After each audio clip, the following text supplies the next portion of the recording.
momento de que este es extraído tras el alumbramiento, va a formar el cordón, bueno, va a dar lugar al cordón umbilical, se van a formar el cordón umbilical, ¿no? O verse visible, es lo primero que tenemos que identificar.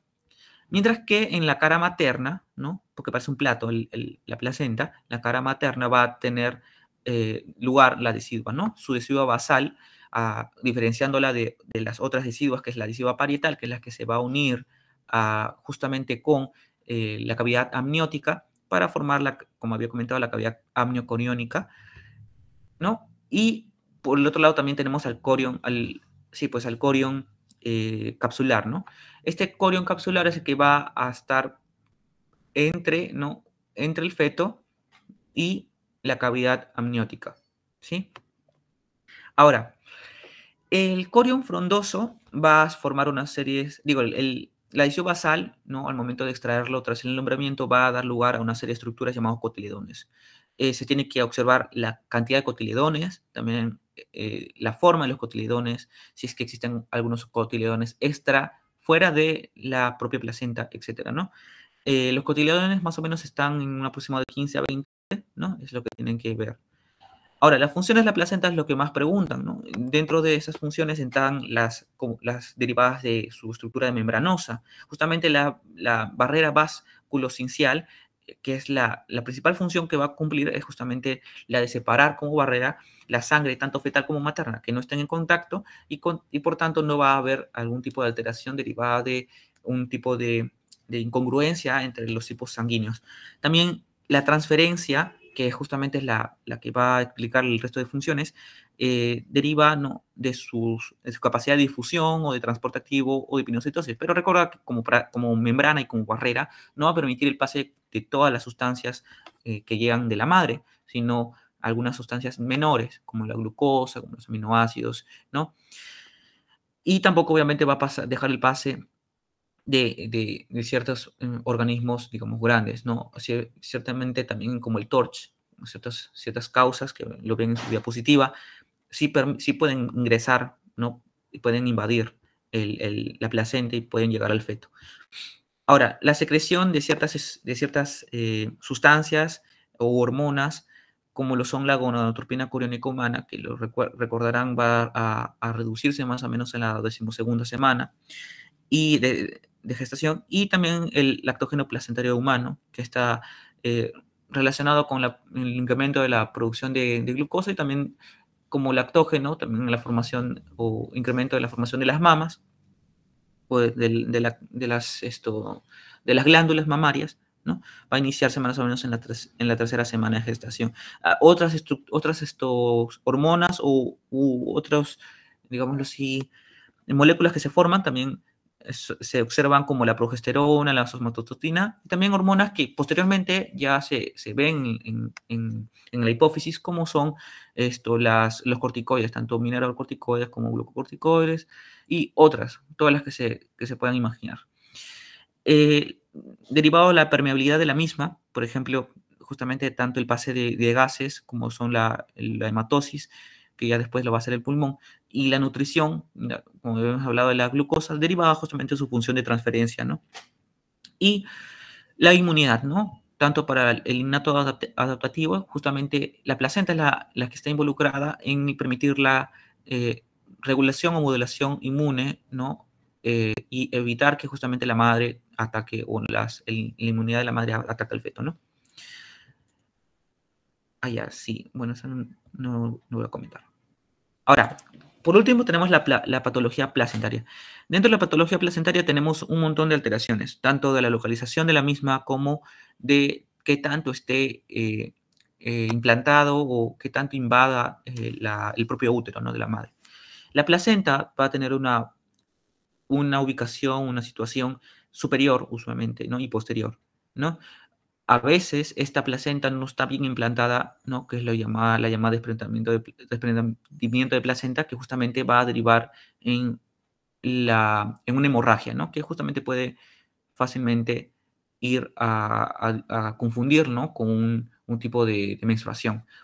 La placenta previa, por su parte, es aquella alteración más grave dentro de las alteraciones en el cambio de situación de la placenta, en donde justamente va a ocluir el orificio uterino interno, ¿no? Y va a impedir justamente la salida del mismo feto tras el bueno, tras el parto, ¿no?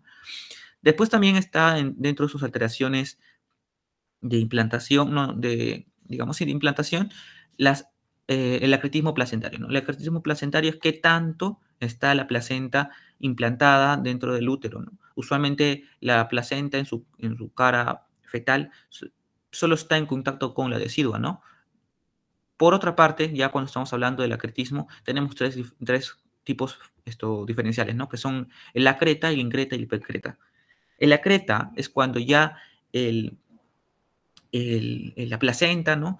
Va a invadir no va a estar en contacto directo con la decidua basal, sino que va a estar tocando, ¿no? Va a estar por superior o en contacto con el miometrio, ¿no? Con la capa muscular del útero. La increta es cuando justamente ya la placenta penetra todo el espesor del miometrio, y la percreta, que es la menos común, ya llega justamente a la serosa, ¿no? Del útero, y puede llegar hasta invadir a órganos eh, accesorios. Justamente derivado de esta implantación excesiva es que tras el parto no existe un alumbramiento adecuado, ¿no? La placenta se puede llegar a quedar, ¿no? Y si se trata de forzar, puede llegar incluso a una hemorragia. Dentro de las alteraciones en la forma, en la morfología de la placenta y también en la forma donde se implanta el cordón umbilical dentro de la placenta, recordarán que el cordón umbilical principalmente no es concéntrica, no digamos central, ¿no? Dentro de la placenta, sino que suele ser excéntrica o puede llegar incluso a ser marginal, ¿no? Esta inserción marginal es común, no es rara. Aún así, las explican dentro de las alteraciones, ¿no? También puede haber que este cordón umbilical no llegue a implantarse, ¿no? Dentro de la decidua, ¿no? O estar formando parte de la decidua, sino que esta solamente se conecta o tiene comunicación por medio del corion, ¿no? Digo, con el amnios, con el amnios mismo, ¿no? Con las membranas típicamente placentarias, justamente sería llamada inserción velamentosa. Por otra parte, tenemos aquellas donde la decidua basal no se forma en igual proporción el corion frondoso no se forma de igual proporción con la decidua basal, ¿no? Hay un aumento o hay una mayor la decidua basal por sobre el corion frondoso, la placa coriónica. Y esto va a dar lugar a estas alteraciones, tanto a la placenta circunmarginada como circunvalada. La circunmarginada no es una alteración propiamente dicha, no hay como que un tipo de protocolo a seguir tras el descubrimiento de esta. Sin embargo, la circunvalada sí, porque justamente el corion liso, ¿no? No el frondoso, va a invadir la decidua basal y tras invadirla la degenera. Entonces, hay una deficiencia en la función placentaria. Y por último tenemos a la subcenturiata, que es aquella placenta que va a contener por fuera de la placenta principal otros lóbulos placentarios, otros lóbulos cotiledones, digo, que van a poseer sus propios vasos que van a estar en comunicación con la base principal, que justamente también es una alteración, aunque no es, digamos, una alteración que vaya a poner en peligro la vida del paciente, ¿no? Dicho esto, empezamos con el cuestionario. Si me han prestado atención, creo que va a serles muy sencillo las preguntas. Empezaré con la primera. Gestante de 22 años, al examen físico presenta útero palpable sobre la sínfisis del pubis. A la ecografía se observa una longitud no, una longitud de 6.5 centímetros. Los centros de osificación están desarrollados en todos los huesos, primarios estamos hablando en estos casos. Los dedos están diferenciados, hay desarrollo de uñas, y los genitales externos empiezan a mostrar signos distintivos. Tras esta descripción, ¿qué semanas gestacionales nos estamos encontrando? Espero sus respuestas en el chat.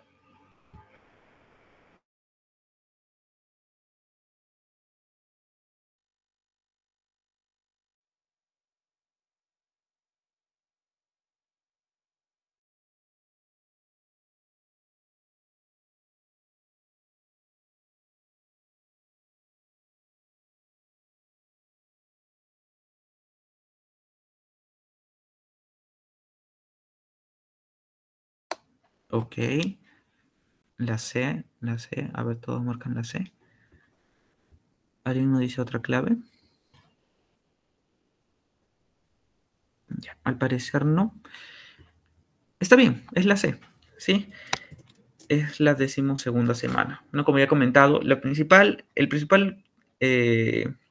característica que tienen que diferenciar acá es la de genitales externos, ¿no? La que va a darle la respuesta, ¿no? Estas van a formar la diferenciación sexual externa a partir de la 12ª semana.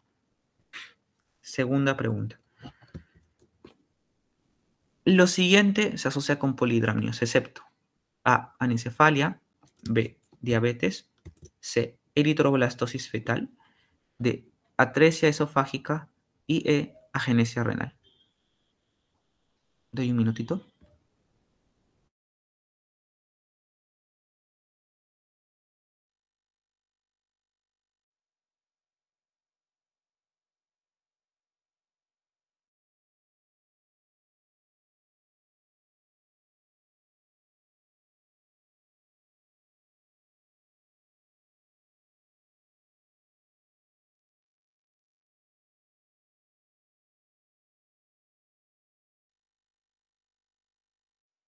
A ver, Martín dice la E. ¿Alguien dice la misma clave, otra clave?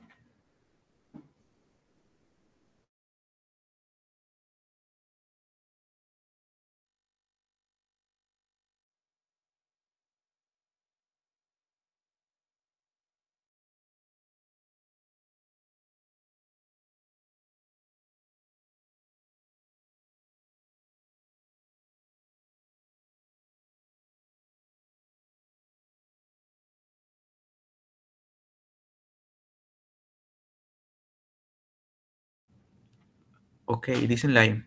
A ver, vamos a ver. Sí, es la agenesia renal. Perfecto. Si bien es cierto, una clave no les había dicho, ¿no? Que es la eritroblastosis fetal.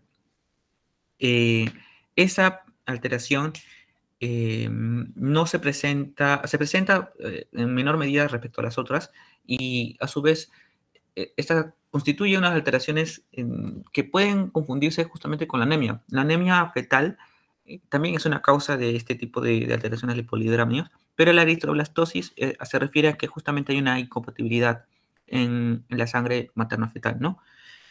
Lo que sí, y si bien es cierto no les había mencionado de la C, lo que sí podría saber, les habría dado cantada la clave, es justamente que la agenesia renal no da polidramnios, da oligohidramnios, ¿no? Porque al haber agenesia renal no se produce orina. Y como ya he comentado, una de las principales fuentes de líquido amniótico es la orina, ¿no? Producida por los riñones. Entonces, la agenesia es lo que da oligohidramnios, más no el polidramnios. Pregunta 3. La condición en que las vellosidades placentarias penetran en el músculo uterino es placenta increta, placenta subcenturiata, placenta previa, placenta membranosa o placenta acreta.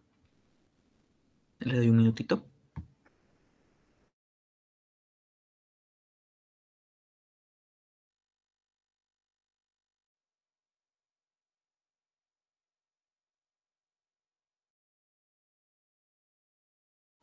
Oh, perfecto.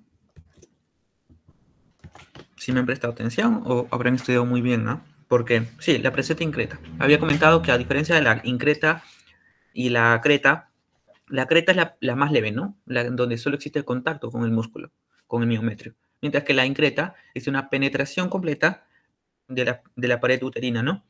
Por parte de la placenta.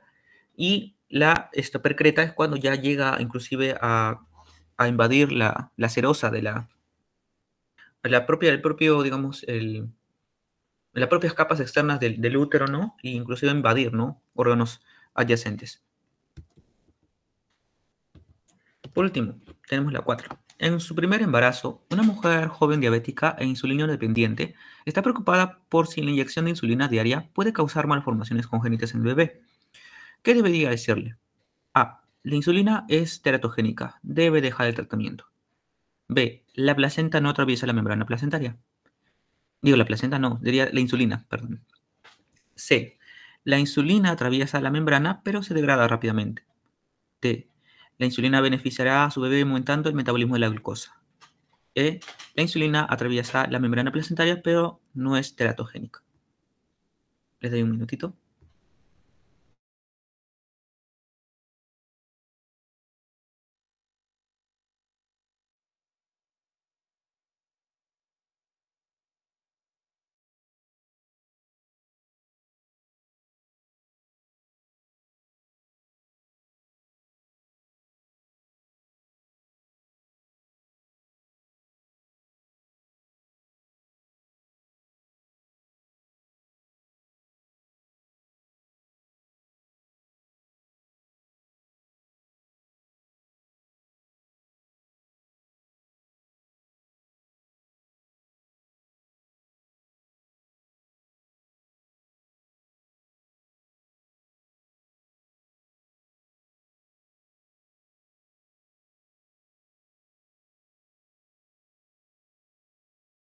Ok, beso. ¿Alguien dice otra?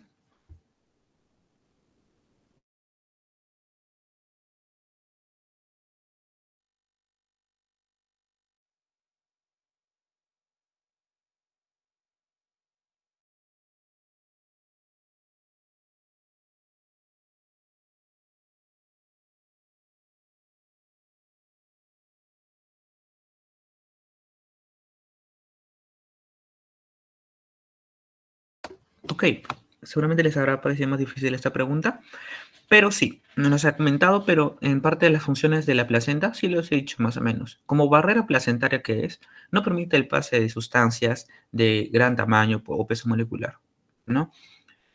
Por ejemplo, la insulina una hormona de naturaleza proteica, ¿no? Es una hormona que no va a poder atravesar la membrana placentaria. Si hubiese ese pasado, podría haber una hiperinsulinemia fetal, ¿no? Y eso sí podría ser grave. Por el contrario, se debería promover a que la madre, al momento de presentar diabetes previo al embarazo o inclusive diabetes gestacional, justamente se controle.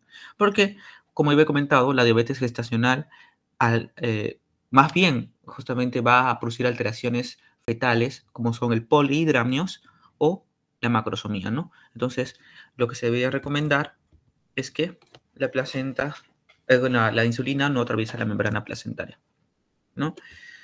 Y bueno, ya despreocupar a la paciente. Bueno, eso ha sido todo por mi parte. Muchas gracias por haber estado hasta el final, bueno, de mi presentación y bueno, daré el paso a mi siguiente compañero que ya terminará con su último tema.